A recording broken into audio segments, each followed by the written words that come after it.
What is happening? Welcome to the Plus Pitch Podcast, more pitching podcast from PitcherList.com. My name is Nate Paul. Today is June 23rd, and yes, we are going to talk about baseball. I'm giving away 15% off PL Plus. How am I doing that? Promo code podcast.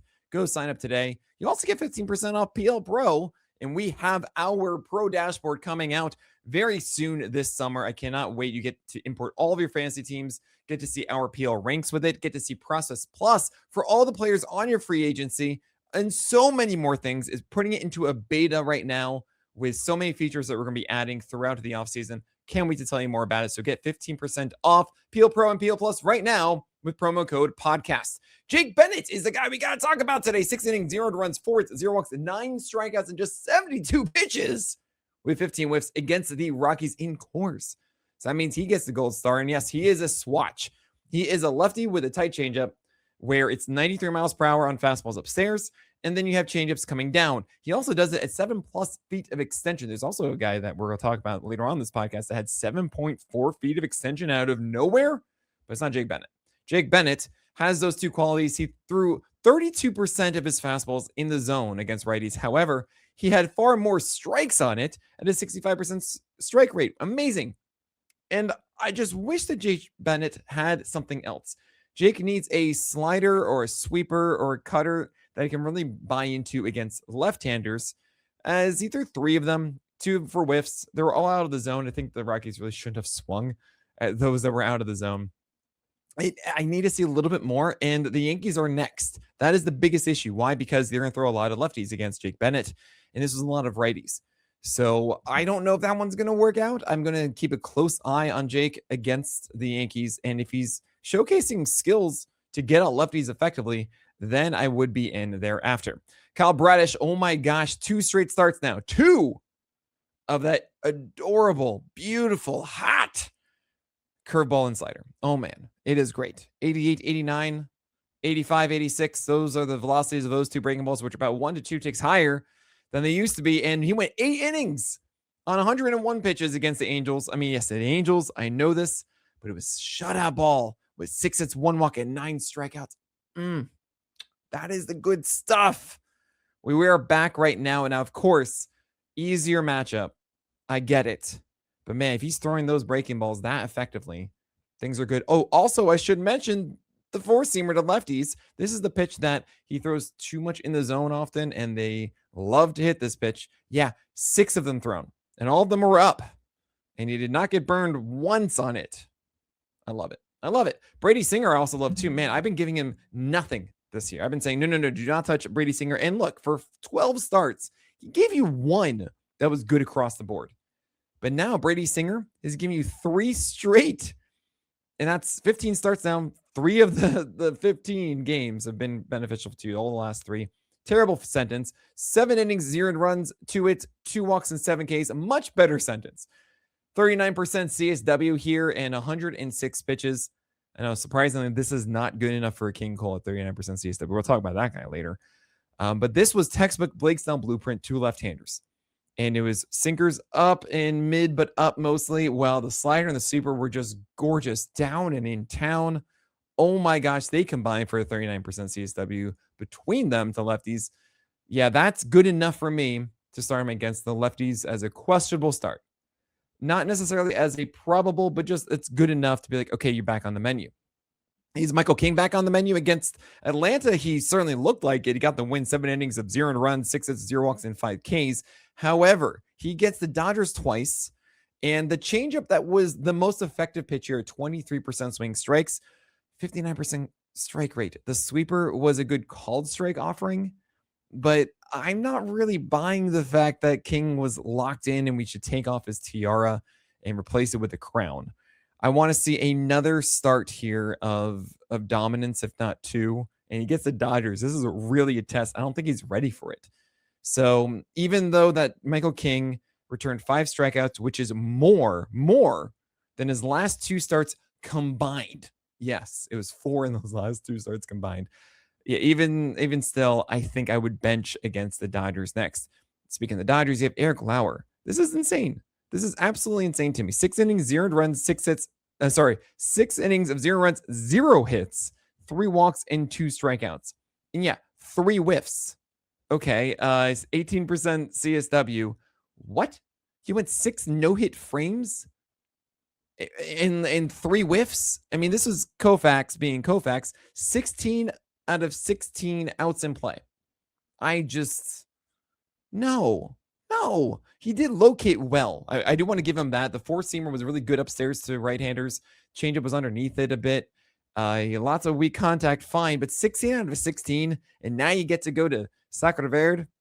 No, I can't do it, Eckler. I can with Anthony K, though. He went against the Guardians, 6 innings, 0 runs, 3 hits, 2 walks, 8 Ks. And yes, I know that they've been just bad, and you can blame it on the Guardians all you want, but he's going to get the Guardians in 2 starts. He's going to get Kansas City next.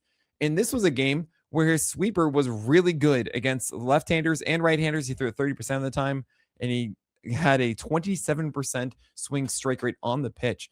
Really cool. The four-seamer and cutter play their parts upstairs. The changeup was directly spotted. I mean, beautifully down and away to right-handers. It's what you want to see. Okay. So I want to be encouraged by Anthony K. 15 whiffs. It is the Guardians. It will make you more confident. It will make you more impressive. But Royals and Guardians are next now. I feel like I'm okay jumping in on this. Oh my gosh, Brandon Woodruff. I was doing the list yesterday. If you don't know, I do the top 100 every single week. It's why we're called Pitcher List. If you don't know, what are you doing? It is the thing I've done for 11 years. 11 years I've done the list on Mondays.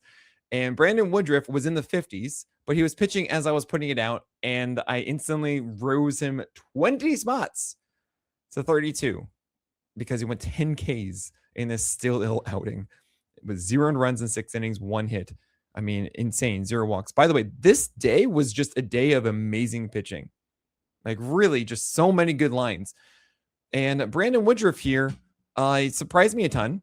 It was sinkers and four-seamers upstairs. Nothing really that impressive, but he did locate them there.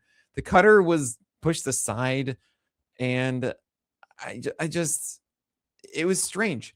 He did have like 11 changeups that were okay, but this was just four-seamer sinker dominance. And I'm remembering, hold on a second, didn't a pitcher just dominate with sinkers and four-seamers upstairs against the Reds?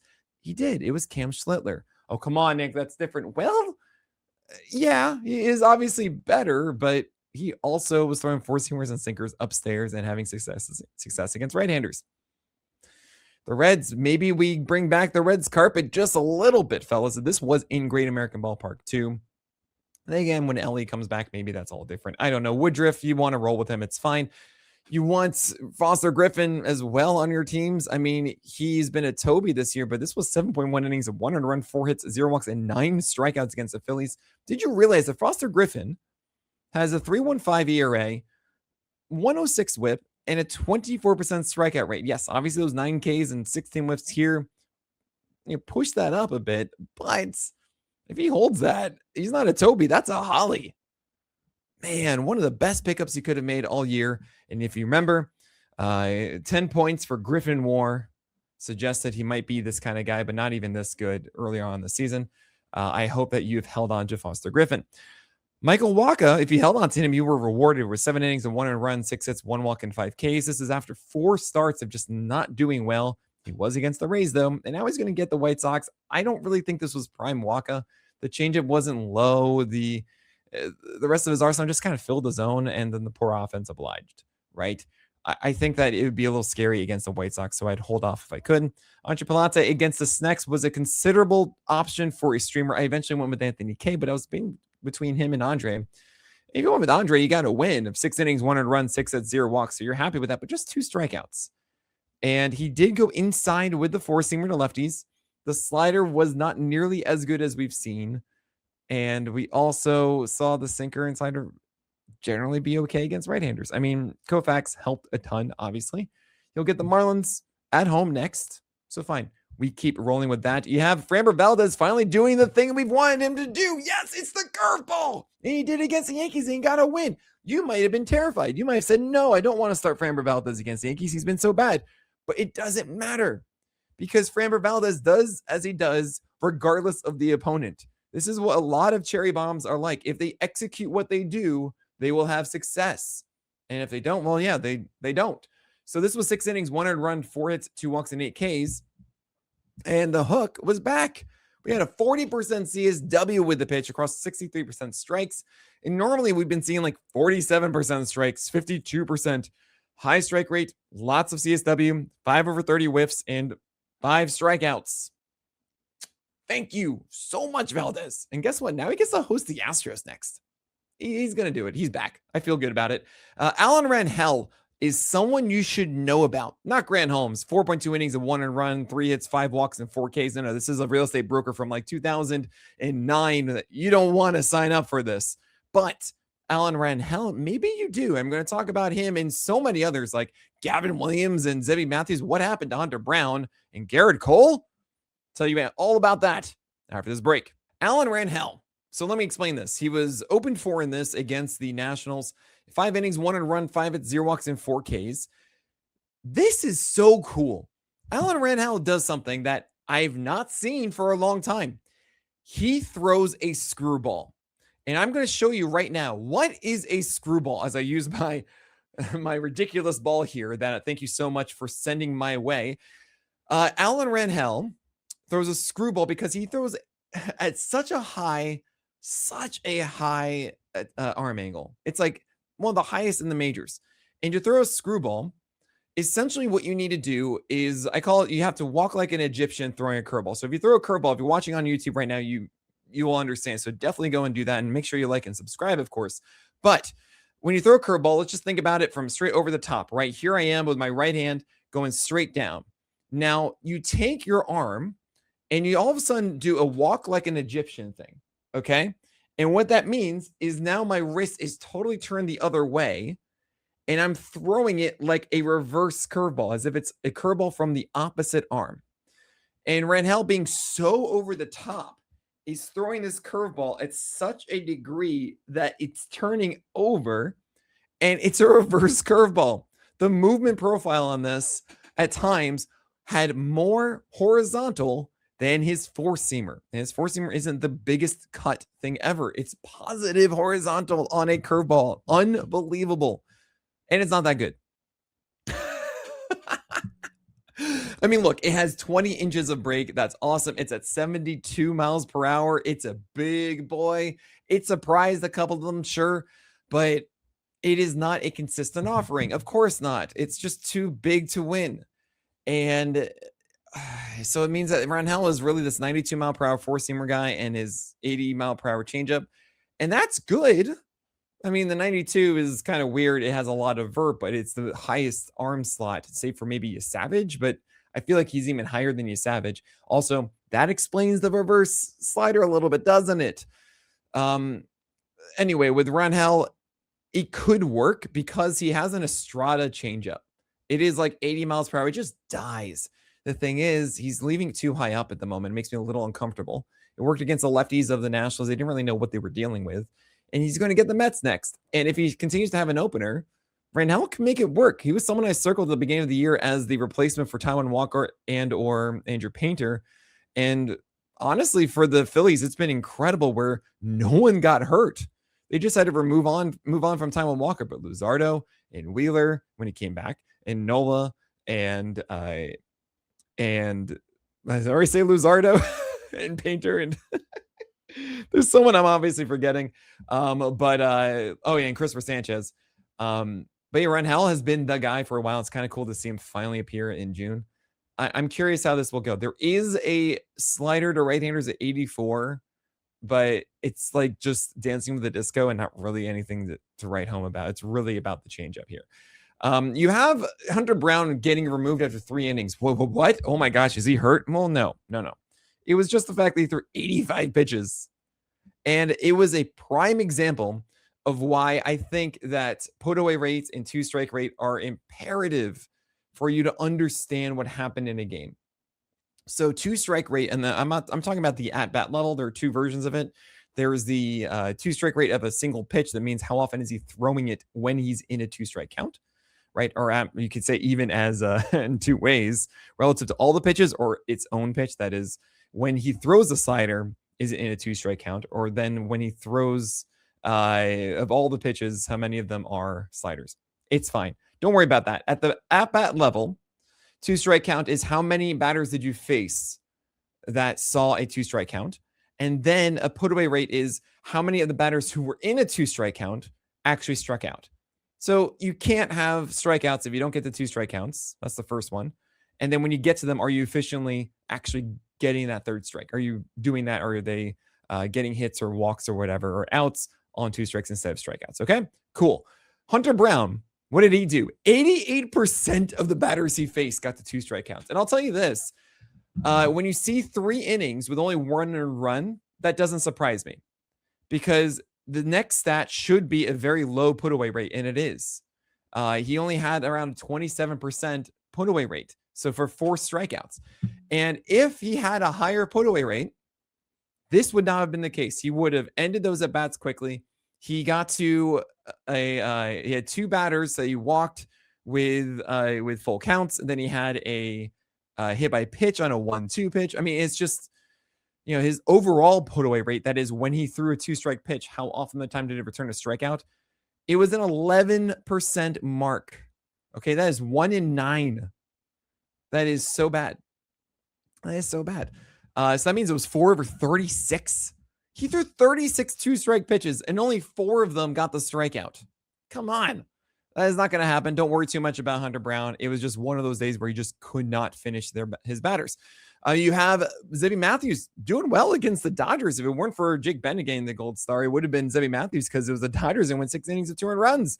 Now it was 8 base runners and 5 Ks. And yeah, I'm still scared and terrified of Zebby Matthews against tough matchups, because he just doesn't have amazing command, and the stuff is worse than it was last year. And I consider him as a 15-team hipster moving forward. I don't want to do it in a 12-teamer. I think the reward is not worth the risk. Look, this is 8 base runners. It's a bad whip. You got 5 strikeouts and 2 earned runs. If you are not in a quality start league, you didn't get a win. You just got a 3 ERA in this and like 5 Ks. That's all you got. All right. Even, I know the Dodgers were celebrating it, but still, it's a 15-team hipster. Tyler Phillips also had a good start. 6 innings, 2 earned runs, 5 hits, 3 walks, and 4 strikeouts. Not really enough for me to get convinced to start Tyler Phillips. And he was really leaning on the splitter and the curve. And I don't really think the sinker and 4-seamer are a good enough foundation. I keep going back and forth on Tyler Phillips, and I've been wondering what we're going to see as far as a consistent approach is. This isn't it to me. I do think the sweeper and the curveball at 83, 84 can be very good. I mean, they don't have the worst movement, and that's solid velocity for them. But that means that the fastball, the 4-seamer, the sinker, and the splitter need to get strikes then. And I just don't really love them doing that. Drew Rasmussen, ace is going to ace. A 1 whip, 3 ERA, 5 Ks. That's in 6 innings of 2 earned runs for its 2 walks and 5 Ks. Yep, easy, no problem. Call it a day. Ryan Feltner, yeah, he did well against the Red Sox at 6 innings and 2 earned runs and 8 base runners and 2 Ks. Look, this is, everybody's getting 2 earned runs or fewer. I know, it's ridiculous. There's only 1, 2, 3 guys who had more than 2 earned runs. Kind of wild. Ryan Feltner, I'm not going to spend any more time on that. Neither on Dylan Cease, who 5.2 innings of 2 earned runs, 3 hits, 4 walks, 8 strikeouts. Yep, that's Dylan Cease. Kumar Rocker got the golden goal, and he didn't just get it. It was 20 whiffs and a 46% CSW. Now, we have a minimum of 5 innings to win a King Cole, or even a golden goal, as it did here, because he had the highest of both.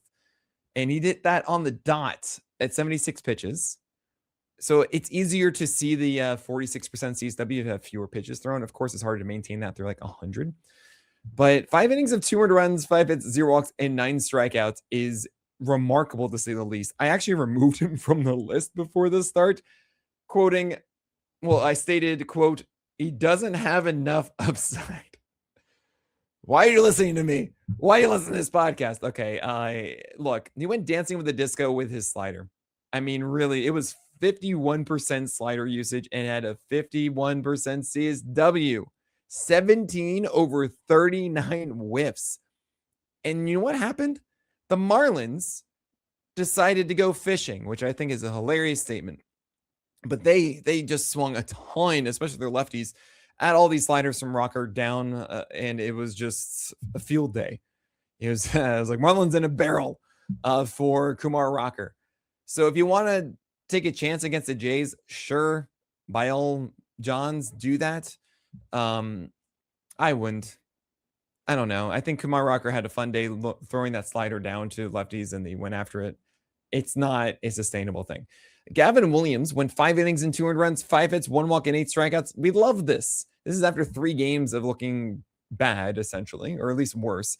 Now, he's still doing the approach that I don't like, which is favoring sinkers over four-seamers. He did it twice the amount. So it was about 15% four-seamers and about 32% sinkers or so. And he only had 27% strikes in the curveball. Yet this was still good. Why? Because the sweeper stepped up. The sweeper was so good against lefties down and inside. And then you also had the four-seamer, which he didn't just not throw. He threw like 12 of them or so. And these pitches, let me tell you, not only were they at 98, which is a tick plus more than usual, Gavin Williams, who has been a guy that has flirted with about 7 feet of extension, threw them at 7.4 feet of extension. So why are you throwing sinkers instead of four-seamers to right-handers? I don't know. Please do that. Please throw more four-seamers to right-handers. It's very, very good now. You have fixed the four-seamer. You can throw it now more than the sinker. Just split them. Just split them. Don't just go. You're not supposed to go extreme to one and the other. You throw both. Look at Woodruff. I point up, like up the article.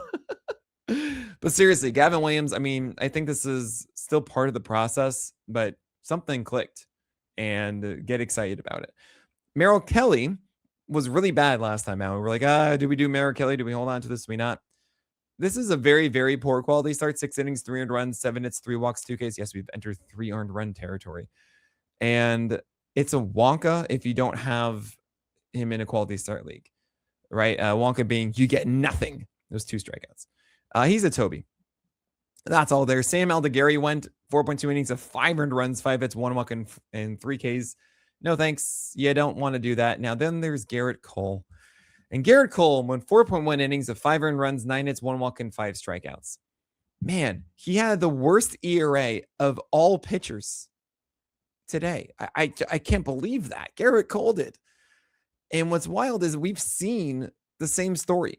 It was bad command, really good stuff. His four-seamer was fine, but everything else, the slider was not going down an arm side. The changeup was up and floated. The curveball wasn't helping enough. Where's the cutter? I don't know. Garrett Cole, hey, you got this. We know he's not going to have this feel for the entire season, right? I do have a small worry that Garrett Cole's slider isn't going to be there because he's worried that it might hurt his elbow. I feel like that's what the problem was before he got hurt. And I wonder if that is going to continue in some way. At the very least, the curveball change cutter should be better.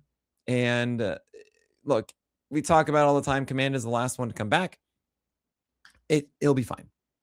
I would be buying low if someone is really worried about Garrett Cole right now. All right, that is it for today. Thank you so much for hanging out with me.